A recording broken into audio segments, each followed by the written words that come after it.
Improving the Irish beef herd is a key target.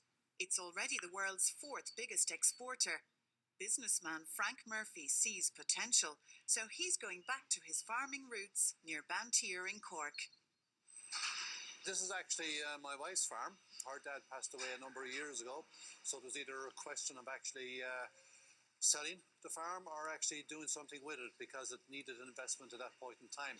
I was a farmer originally myself from Wexford, so I was always interested in farming, and I'd always been in touch with Teresa's dad. So when the opportunity came, I decided I couldn't leave the farm go. I bought my first bunch of animals, and it was never going back after that. This February, Frank and his team have 400 cattle. They buy stock direct from farms and marts.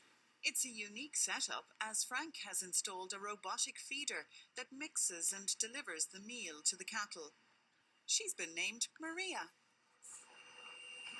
Maria will come out every hour, and she's capable of doing 3 jobs. The first thing she'll do is she'll actually measure the feed in front of the animals, and if that's below a certain level, she will take note of that, and when she goes back into the kitchen, she will fill up for that particular pen. The second job she does is actually push in. So every time she's out for the hour, the feed is always freshened up because it's pushed in, and that's why we have no waste. And the third job then is obviously coming back out and feeding the relevant animals. And she actually keeps going until such time as everybody or all the animals are satisfied.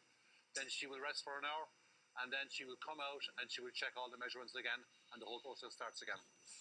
It's effectively the time element and the cost. What we're saving here is possibly 2 tractors and a mixing feeder. But primarily it's actually the time management, because this machine will keep going for 24 hours a day, constantly checking the animals on an hourly basis for feed. And all of these pens will be fed about 7 or 8 times a small amount fresh throughout the 24 hours. Frank took over the farm in 2012. He's hoping his business model will prove to be effective. It's a big change when you come back to farming, because in the farming world, your word is your bond. Like, you can ring up somebody and order things and it actually happens. In the business world, there's a contract and a purchase order. That was a major shock to me, a pleasant shock. But it was completely by word of mouth. People deliver cattle, you send on the check, and vice versa and so on. Whatever deal you do, it's done. Which would not happen in business, where it would be all contracts. So that was the big change back. That had not changed from my childhood days, and that was the beauty of it.